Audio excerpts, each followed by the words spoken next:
Salve, salve, alunos e alunas do canal Educação. Sejam todos muito bem-vindos, sejam todas muito bem-vindas a mais essa aula de Ética e Relações Interpessoais do curso técnico em Informática. A aula de Ética e Relações Interpessoais, aula das aulas, aula Nobel, aula magna de Ética e Relações Interpessoais. E eu agradeço imensamente, eu agradeço carinhosamente a participação, a audiência de tanta gente linda, maravilhosa, inteligente e competente do meu Piauí, do Brasil e do mundo inteiro. Salve, salve! Alegria, alegria! Abraço carinhoso à Lagoinha do Piauí, abraço para Cajazeira, Canavieira, Cristalândia do Piauí, Itaueira, Jatobá do Piauí, Monte Alegre e São José do Peixe. Aquele abraço carinhoso, muito obrigado por prestigiarem esta aula, que é a aula modelo de todas as aulas de Ética e Relações Interpessoais do Brasil. E sem perder tempo, sem perder tempo, sem perder tempo, porque tempo é conhecimento. E qual será? E qual será? E qual será? E qual será a nossa temática de hoje? A ética e a multicultura corporativa. Aspectos multiculturais, olha só, aspectos multiculturais da formação do povo brasileiro. Então, hoje, vamos conversar sobre a identidade do povo brasileiro e como as empresas podem prestigiar, digamos assim, essa identidade multicultural do povo brasileiro. Nossa aula tem um objetivo específico: demonstrar que uma política ética, corporativa, ou seja, ligada à governança,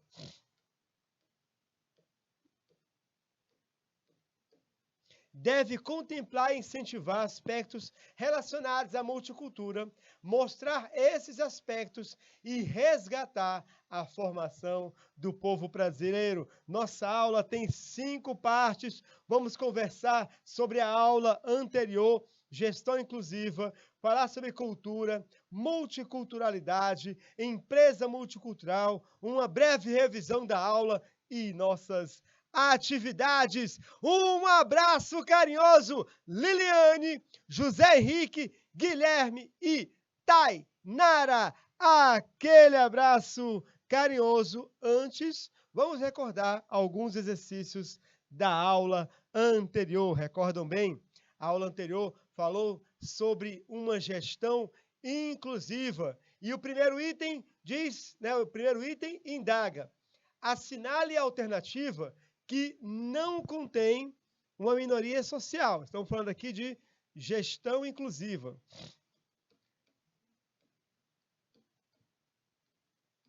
Turma, nós sabemos que a principal característica de uma minoria social é que ela é oprimida pela maioria. Mas sabemos também, não podemos esquecer, que o termo minoria não significa exatamente uma minoria numérica, porque, por exemplo, as mulheres são uma minoria social no Brasil porque são oprimidas pelos homens. O Brasil é um país patriarcal, machista, ainda em termos culturais, na mente de boa parte dos brasileiros. Então, os brasileiros, homens, de certo modo, negam às mulheres alguns direitos que a legislação já concede. Então, o homem, por exemplo, ele se acha no direito de interromper uma mulher quando ela está emitindo uma opinião ou algo semelhante, tá bom? A população negra, numericamente, ela é maioria, só que é uma população oprimida. Então, o racismo do Brasil é forte ainda. População negra oprimida é uma minoria. Nós estamos procurando a alternativa que não contém uma minoria. Pessoas com deficiência são minoria. Pessoas com deficiência, elas passam por privações porque o nosso país ainda não universalizou a acessibilidade. Por exemplo, há cinemas em Teresina que não têm acesso para pessoas cadeirantes, ou os acessos são ruins. Idosos também são, certo?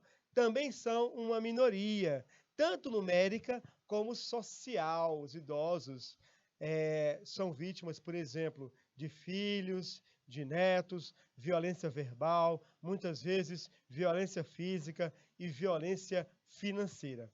Então, a letra D é aquela alternativa que não contém uma minoria social. Os adeptos da religião hegemônica, no caso do Brasil, o cristianismo, eles não são oprimidos.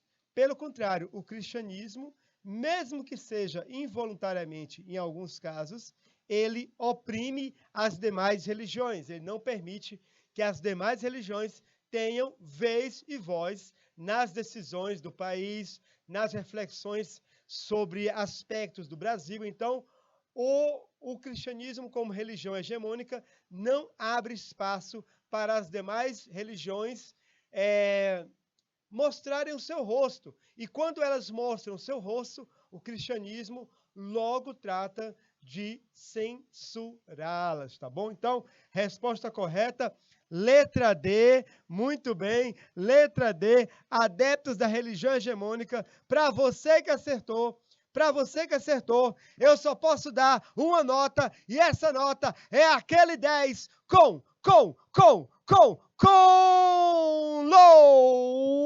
louvor. Maravilha, maravilha. Que coisa linda, que coisa bela. Pode comemorar. Turma, o segundo item, ele pede, certo, que nós identifiquemos qual conceito relacionado à gestão inclusiva, às reflexões da aula passada, está sendo descrito acima. Então, vem comigo.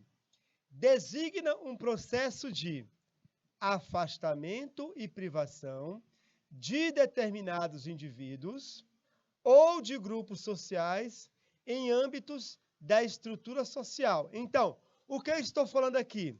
Eu vou desenhar.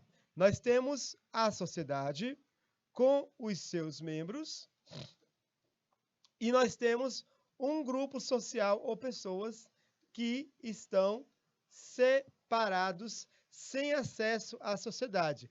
Quando isso ocorre, claro, nós temos uma exclusão social. A exclusão social, ela acontece de diversas formas, conforme vimos em aulas anteriores. Para você que acertou, aquele 10 com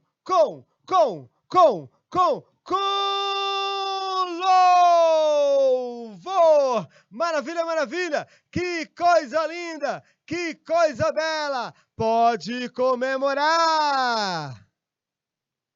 Mais um conceito vamos identificar agora. Adaptação, olha só, adaptação do processo de produção de uma empresa. Então, a empresa, ela vai se adaptar a um grupo social. No caso, ela vai se adaptar às necessidades dos seus colaboradores, garantindo que ela continue produtiva, mas que gere um ambiente de harmonia, bem-estar e satisfação dos trabalhadores, né? Uma saúde emocional, porque há muitas empresas que são produtivas, mas os seus funcionários são adoecidos, digamos assim, em termos emocionais. São empresas estressantes, empresas que, como se diz na linguagem mais popular, empresas que tiram a alma do colaborador. Qual conceito foi descrito acima? Claro, é uma gestão humanizada. Não é inclusiva, porque para falarmos de gestão inclusiva, deve-se colocar o termo minoria social ou um termo semelhante. A gestão inclusiva, ela, além de ser humanizada, ela inclui a minoria social. Uma gestão humanizada, ela pensa em todo o corpo, em toda a equipe. Uma gestão inclusiva, ela pensa na equipe como um todo, mas ela foca nas minorias sociais, assegurar que elas tenham os mesmos direitos, mesmas oportunidades e um tratamento desigual no que diz respeito à acessibilidade. Então, para você que acertou, aquele 10! Aquele 10 com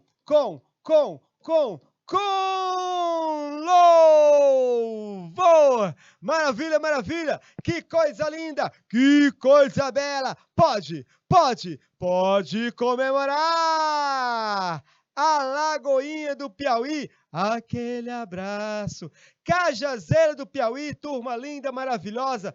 Canavieira, Cristalândia do Piauí, Itaueira, Jatobá, Monte Alegre, São José do Peixe, minha amiga Nina, diretora de estúdio, minha amiga Sandra Mota, professora assistente, maravilhosos companheiros dessa aula Nobel, essa aula magna de ética e relações interpessoais. Um abraço também para a Liliane, para o José Henrique, Guilherme e Tainara, alunos de Itaueira do Piauí. Vamos continuar? Vamos! Opa! Vamos começar o objeto de conhecimento de hoje. Então, muita atenção, porque nossa aula ela vai ter um recado inicial e ela vai ter um recado final. O recado inicial é esse. Toda empresa é um microsistema que está inserido na sociedade, que, por sua vez, compõe o macrosistema. Por isso, ela deve refletir as mudanças sociais. O que isso quer dizer? Vou demonstrar a partir dessa figura. Percebam, a sociedade brasileira é uma sociedade multicultural. Ela é formada da mistura de diversas raças. Cada raça tem sua contribuição para o povo brasileiro como um todo e regionalmente. As nossas empresas, elas têm que ter esses rostos em seu quadro de funcionário. Qualquer empresa, de qualquer ramo, no caso, empresa de informática, devem ser um recorte, uma amostragem precisa de como é composta a nossa sociedade. Então, uma empresa multicultural, ela possui brancos, ela possui negros, ela possui indígenas, ela possui pessoas com deficiência, ela possui pessoas com diversas expressões de gênero. Os jovens que fazem parte dessa empresa pertencem a tribos urbanas. Essa empresa, ela possui, então, um rosto multicultural, assim como é a sociedade brasileira, por exemplo, uma sociedade multicultural. O que é uma empresa multicultural? É uma empresa que reflete as características de nossa sociedade. Não se admite mais, em pleno século XXI, por exemplo, que um banco só contenha funcionários brancos. Que uma empresa, uma companhia aérea, só contenha comissários de bordo brancos ou comissárias de bordo brancas. A empresa deve ser multicultural. Um exemplo de uma empresa que está se adaptando aos novos tempos é a Marvel. Sim, a Marvel, essa empresa de super-heróis e quadrinhos e filmes. Se você reparar bem, o novo filme do Homem-Aranha, certo? Essa trilogia do Homem-Aranha mais recente. Os personagens do filme contemplavam diversas etnias. Lá tinha o branco, tinha o negro, tinha o hindu. e assim por diante. Percebem? A Marvel é uma empresa que está se adaptando a estes novos tempos. A Disney também, com a Sereia Negra, também se adapta a um público, certo, que agora se identifica com a sereia Ariel. Isso é importante. Nós devemos refletir a sociedade. A sociedade é formada por crianças brancas, crianças negras, certo? Por exemplo, então não se pode ter apenas um padrão de ser humano quando a sociedade possui diversos exemplos. Há uma diversidade, está bem? Dito isso, o que é cultura? Turma, perdão. Antes de falarmos sobre multicultura, precisamos entender o que é cultura. A palavra cultura, ela vem do latim. O latim culturae, que significa, olha só que interessante, ação de tratar, cultivar ou cultivar a mente e os conhecimentos. Culturae se originou a partir de outro termo latino, o colere, que quer dizer cultivar plantas, ato de plantar, desenvolver atividades agrícolas. Então, o que é cultura? É cultivar. Cultivar o quê? Cultivar a identidade de um povo. Assim como o termo original fala do cuidado no plantio, no cultivo das plantas, também temos que cuidar das pessoas para que elas possam exercer as suas capacidades intelectuais e educacionais desenvolver. Então, a cultura é a arte de cultivar a identidade de um povo. Mas nós temos um termo científico que vamos usar nessa aula. O termo científico é conjunto de práticas e saberes, valores e normas construídos nas interações sociais ocorridas em cada grupo humano em determinado tempo histórico. Então, o que é cultura? É um conjunto, é a identidade do povo, são suas práticas, os saberes desse povo, os valores, os costumes e assim por diante. Porém, nós precisamos pensar além desse conceito, está bem? E pensar além significa refletirmos sobre cultura popular e cultura erudita. A cultura é uma produção de cada grupo humano.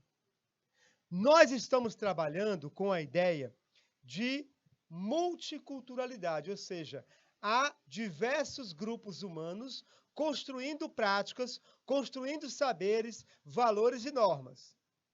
Nesse sentido, nós temos uma cultura popular. O que é uma cultura popular? É aquela cultura que é construída pelas classes populares, que, em termos socioeconômicos, são as classes dominadas. Exemplo de cultura popular, o terceiro Festival de Quadrilhas, do terceiro Arraiá da Boa Esperança, em Padre Marcos. A quadrilha, a festa junina, é uma festa popular. Ela foi, popularizada, disseminada pelas classes populares, que são as classes dominadas. E nós temos uma cultura denominada erudita, que ela é produzida pelas classes dominantes. E essa cultura erudita, ela exporta para o mundo, para todos, a visão de mundo das elites. Percebam bem, o que é cultura erudita? Orquestra Sinfônica de Teresina. É uma cultura construída pelas classes dominantes. Qual é a principal preocupação de uma orquestra sinfônica ou de uma filarmônica numa cidade? Popularizar a música erudita. Por quê? Porque a música erudita, ela não é popular, ela não é feita para as massas, não é feita para as classes populares. Ela é direcionada para uma classe específica, que é a classe dominante. Muitas vezes as pessoas tratam a cultura erudita como alta cultura e a cultura popular como baixa cultura. É uma definição preconceituosa em termos sociais. Tanto a cultura popular quanto a cultura erudita são culturas. O forró é uma cultura. O carimbó é uma cultura popular, mas é uma cultura. Nós seríamos injustos de afirmar que seria uma cultura inferior à música clássica, música erudita, por exemplo.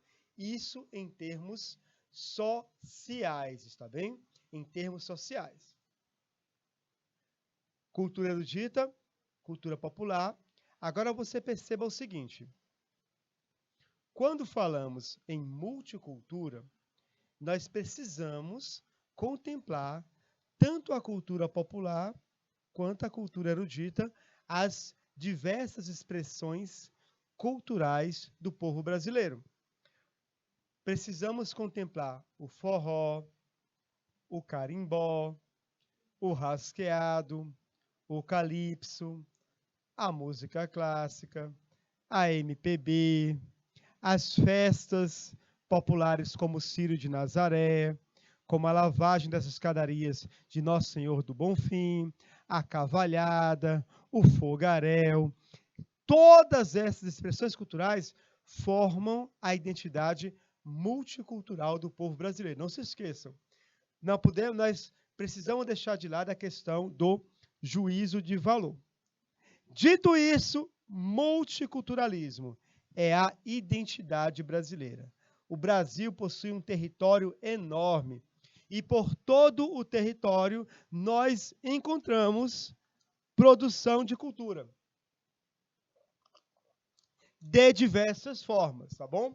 Isso ocorre porque o nosso país, ele é uma mistura de raças diversas. Vamos aqui acompanhar essa música, eu vou ler a letra dessa música fantástica do Antônio Nóbrega, chamada Mestiçagem, certo? Essa música vai nos dizer o quê? Que o Brasil é um povo mestiço, é um povo resultado de diversas etnias, culturas que se uniram e formaram essa identidade brasileira em termos religiosos, em termos musicais, em termos de culinária, de costumes, de expressões populares. Olha só que interessante. Uma negra com um branco vi casar na camarinha. Opa, perdão. Uma negra com um branco vi casar na camarinha. Presta atenção na letra. Um branco com uma índia vi casar lá na matinha. Um negro com uma índia vi casar na capelinha. Continuando. Um negro com uma negra vi casar atrás do muro.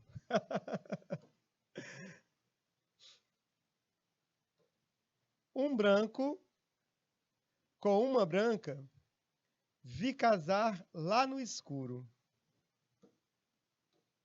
Um índio com uma índia casaram em Porto Seguro. Qual foi o resultado desses casamentos? Acompanha comigo a genial letra de Antônio Nóbrega.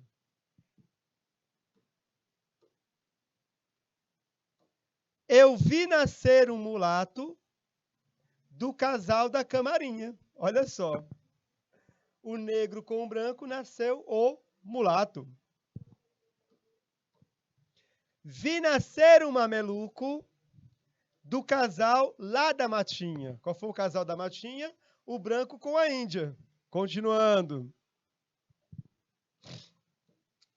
Eu vi nascer um cafuzo do casal da capelinha. Qual foi o casal da capelinha? o negro com a Índia. Uma aula de história numa letra de uma música. Continuando. Eu vi nascer um crioulo do casal de trás do muro, o negro com a negra. Eu vi nascer um mazombo do casal lá do escuro. E eu vi nascer outro índio do casal Porto Seguro, que era a Índia com índio.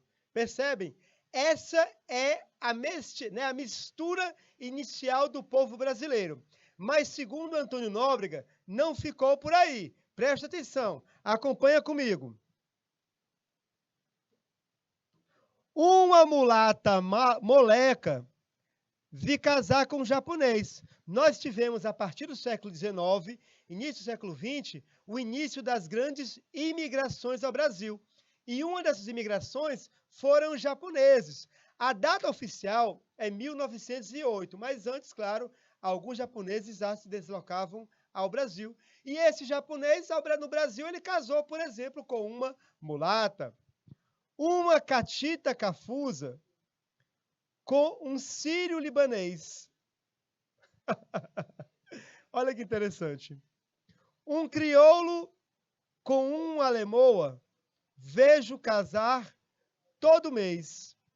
Aí ele fala dele agora, no nosso século XXI, do nosso presente. Nós nos casamos com quem? Nós nos casamos com mestiços.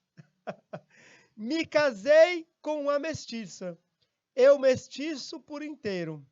Tivemos muitos mestiços, cada vez mais verdadeiros, cada vez mais misturados, cada vez mais brasileiros.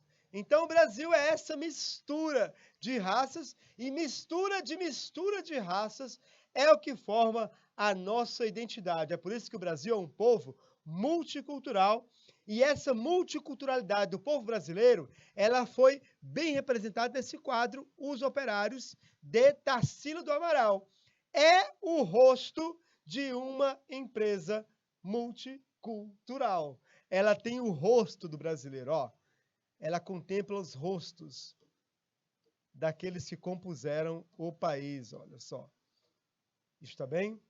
O povo brasileiro é formado, turma, inicialmente a partir do índio nativo, que aqui morava antes da chegada oficial dos portugueses, do branco colonizador, que a partir do século XVI, século XV e XVI, começou a povoar e colonizar o Brasil, e do negro escravizado, a mão de obra escrava forçada, não, trabalho forçado, vergonhoso para o Brasil, que ocorreu por quase 3 séculos. Turma, essa mistura, índio mais nativo, mais colonizador, essa mistura aqui, ela reflete algo que ainda é presente no Brasil atual. Nós temos dominadores e temos dominados. Quem são os dominadores?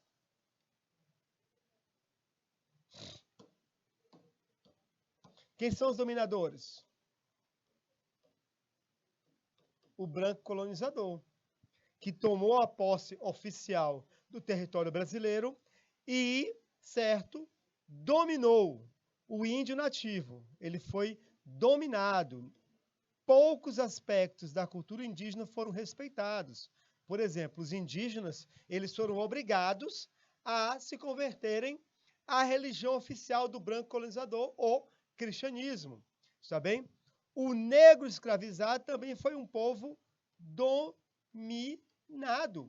Um povo dominado pelo branco colonizador. Um povo que foi retirado do seu continente, do seu lar, né, e conduzido ao Brasil para ser escravizado em termos braçais físicos e também oprimido em termos culturais. Um povo a que foi negada a expressão cultural. A religião dos povos afro-brasileiros, até hoje, ela é associada ao negativo do cristianismo. O cristianismo é a religião hegemônica, para os seus seguidores é a religião perfeita, e, por exemplo, os orixás das tradições afro-brasileiras seriam divindades do mal. Até hoje, essa visão colonizadora, ela paira sobre índios e sobre negros. São duas minorias que hoje ainda são bastante, certo? Ainda são bastante oprimidos. Missionários religiosos que vão às aldeias indígenas, eles vão para converter os indígenas à religião hegemônica, tá? Então, essa mistura, ela representa bem essa dominação, dominadores e dominados, e também os primórdios, as raízes da cultura popular e da cultura, né, erudita, da cultura dominante, né? Cultura popular, expressões ligadas ao branco e o negro, cultura erudita, as expressões ligadas ao branco europeu ou ao padrão natural, o padrão euro-americano. Nesse slide nós temos essa segunda parte, segunda etapa da formação multicultural do povo brasileiro, que foi a partir do século XIX, imigrantes de outros países não portugueses vieram ao Brasil em busca de oportunidades de emprego em diversos ramos da economia brasileira, só que naquela época, de fato, o ramo principal era o setor primário.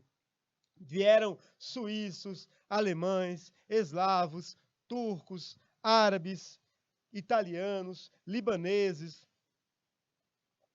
japoneses, dentre outros povos. Aqui no Brasil, eles também se misturaram e compuseram a beleza multicultural do povo brasileiro. Mas olha só, quando eu falo beleza, não podemos esquecer que esse multiculturalismo, certo? Ele foi, né? Muitas vezes, esse multiculturalismo, para ser construído, foi a força de violência dos dominadores contra os dominados. Ó. 100 anos da imigração japonesa no Brasil, 1908 a 2008. Essa figura aqui ela é muito interessante porque virou um meme. Nesse ano de 2008, virou um meme. Uma senhora estava no Congresso Nacional e ela estava, né, o Congresso Nacional estava homenageando os 100 anos da imigração japonesa no Brasil e ela viu essa bandeira aqui desse jeito e ela surtou, que gente que age assim é porque surta, falando que o Brasil estava virando comunista. Porque a bola do Brasil estava ficando vermelha e ela surtou no Congresso Nacional, gravou vídeos, né? A pessoa surta. Quando a pessoa não tem conhecimento, ela surta, né? Quando você tem conhecimento, você é mais tranquilo, tá? Bom, conforme percebemos, vários povos formaram a identidade brasileira. Portugueses, indígenas, africanos, italianos, japoneses, árabes, entre outros. Em nossa terra, eles contribuíram para o quê? Para a pluralidade cultural do país. Agora eu convido a você, aluno de Alagoinha, aluno de Cajazeiras, de Canavieira, Cristalândia do Piauí, Jatobá do Piauí, Monte Alegre, São José do Peixe, gente linda, maravilhosa, que acompanha essa aula, vamos conhecer como essa multiculturalidade se expressa regionalmente no Brasil? Vamos passear pelas regiões do Brasil e vamos dar uma olhada como os diversos povos portugueses, indígenas, africanos, italianos, japoneses, alemães, árabes, entre outros, como os diversos povos que compõem a multiculturalidade do Brasil, como eles expressaram a sua identidade, contribuindo para a identidade do povo brasileiro, em festas, religiosidade, culinária, expressões. Vamos fazer agora uma viagem pelo Brasil multicultural, a terra do pandeiro, do samba e pandeiro, mas também a terra da capoeira, a Amazônia, enfim, a terra, o Brasil como ele é. Não podemos definir o Brasil com uma única frase. O Brasil é formado por diversas frases. É o país do futebol, é o país do vôlei, é o país do carnaval, é o país do Festival de Quadrilhas de Caruaru, de Campina Grande, é o país do Festival Folclórico de Parintins e assim por diante. Nesse exato momento você está entrando num avião e nós vamos desembarcar na região norte do Brasil. E ao chegarmos na região norte, a gente vai encontrar duas grandes festas populares.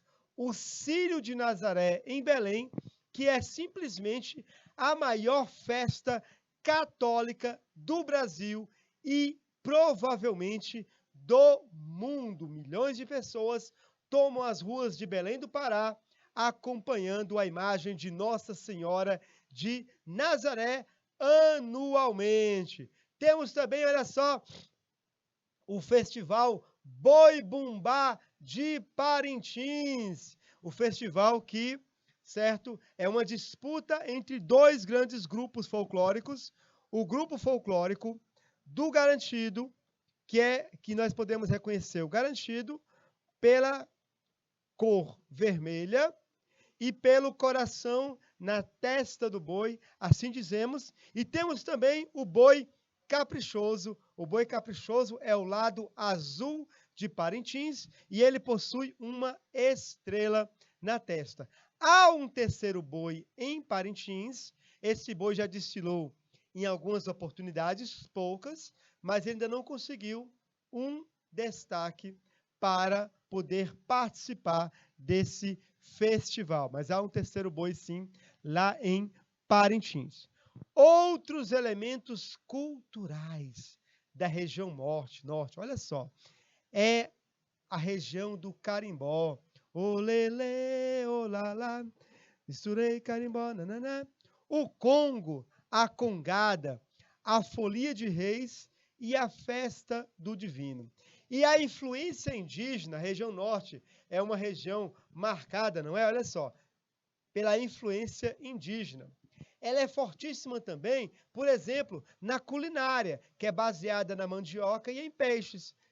Então, olha só, alguns alimentos da região norte, espero que não desperte fome em vocês. Se segura! Olha só, a carne de sol, o tucupi, que é um caldo de mandioca cozida, o tacacá, que é uma espécie de sopa quente feita com o tucupi, o jambu, camarão seco e a pimenta do cheiro. Há muitas mais expressões culturais, mas precisamos embarcar novamente no avião, cruzarmos o Brasil e pousarmos na região centro-oeste, o coração do Brasil, o centro do Brasil. Turma, a cultura do centro-oeste brasileiro, ela é bastante diversificada. E ela recebe uma influência bem forte em termos estrangeiros, digamos assim, dos bolivianos e paraguaios, dois países que estão próximos, certo? Colados à região centro-oeste. Há muito intercâmbio cultural entre essas regiões. Nós encontramos na região centro-oeste uma riqueza cultural que vem dos indígenas, dos paulistas, dos mineiros, dos gaúchos, bolivianos, paraguaios. É a região agrícola do Brasil, digamos assim, né? Uma região que respira o agronegócio.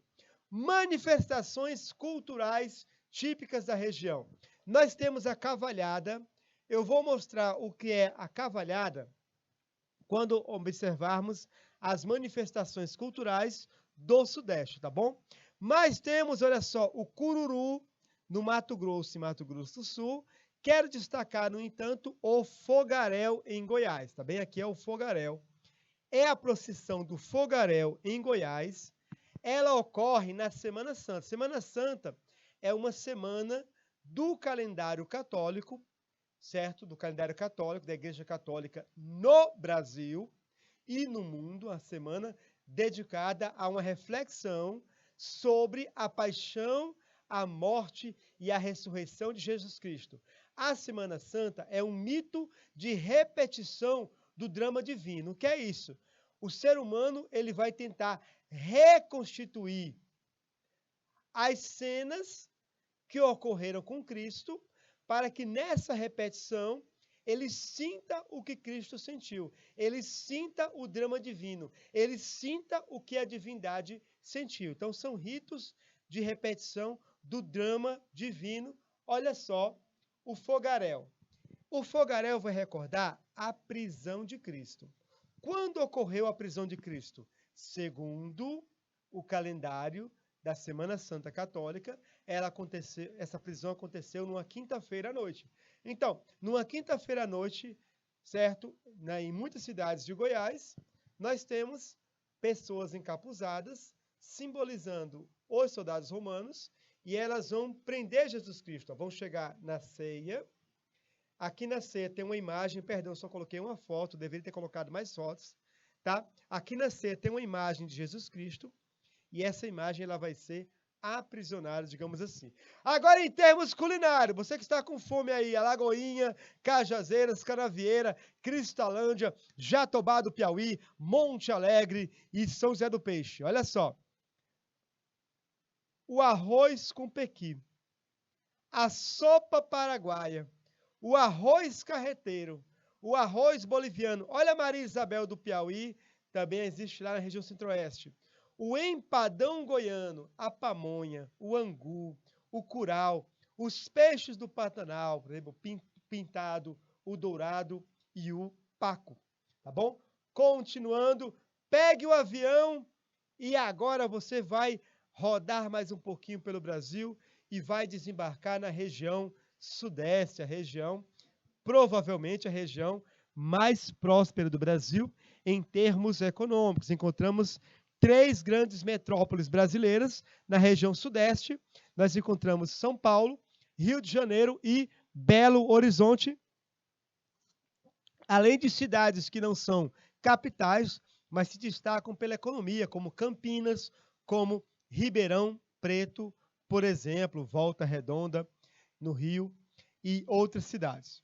Bom, os principais elementos da cultura regional do Sudeste é a festa do Divino, os festejos da Páscoa e os santos padroeiros. É uma região que dá muita importância aos santos padroeiros. Não é por acaso, por exemplo, que a Basílica de Nossa Senhora da Aparecida, que fica em Aparecida, é localizada na região sudeste. Já visitei a Basílica 2 vezes, está bem? Embora eu não seja dessa religião. Turma, podemos citar como expressões populares, festejos, festas populares da região sudeste. A congada, o carnaval, Rio de Janeiro, o peão de boiadeiro no interior de São Paulo, a dança de velhos, o batuque, o samba de lenço, a festa de Iemanjá, folia de reis e o caiapó. Eu destaquei dessas expressões a cavalhada. Falei para vocês que iria explicar o que era cavalhada. Aqui nós temos, talvez, a principal cavalhada do Brasil, que é a cavalhada de Pirenópolis, no Espírito Santo. 2 exércitos são formados por pessoas montadas a cavalo, um exército vermelho e um exército azul, tá bom? Esses 2 exércitos, eles vão o quê? Eles vão recriar a batalha entre cristãos e mouros. O que eram os mouros? Você estudou em história que, numa época da história de Portugal e da Espanha, certo? Houve a invasão da Península Ibérica pelos mouros. O que eram os mouros? Eram muçulmanos de origem africana. Eles invadiram a Península Ibérica e dominaram boa parte dessa península, está bem?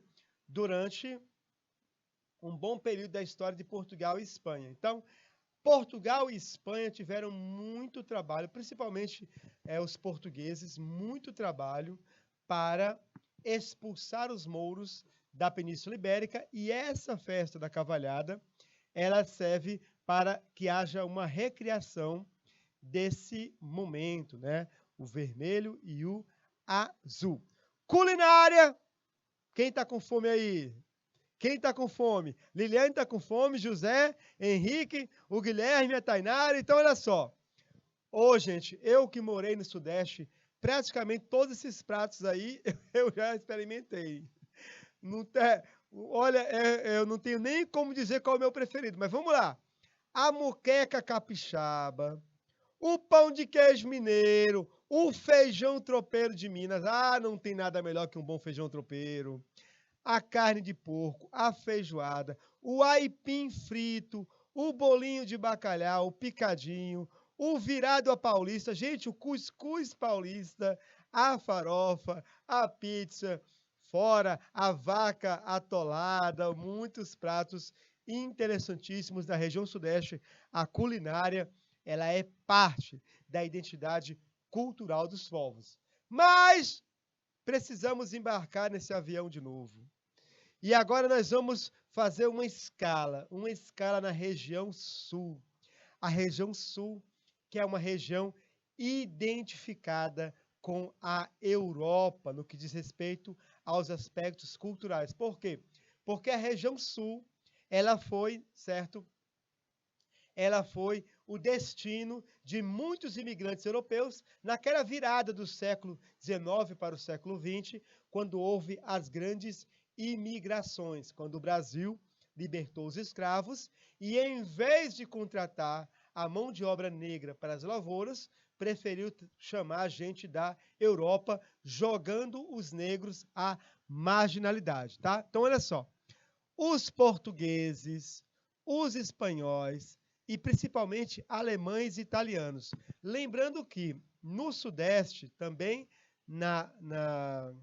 no Espírito Santo, nós temos muita presença da cultura alemã e italiana, tá bom? É preciso deixar bem claro também que na região sudeste, no Espírito Santo, há cidades, inclusive, que elas têm toda uma arquitetura europeia, tá bom? Bom, festas típicas da região sudeste. Olha só, a festa da uva, que é uma festa italiana, o Oktoberfest alemã. Temos a mais famosa festa do Oktober, o mais famoso Oktoberfest do Brasil, que é o de Blumenau. O que é o Oktoberfest, professor? Bom, em 1810, no mês de outubro, o rei bávaro Luís I, Bavária é uma região da Alemanha.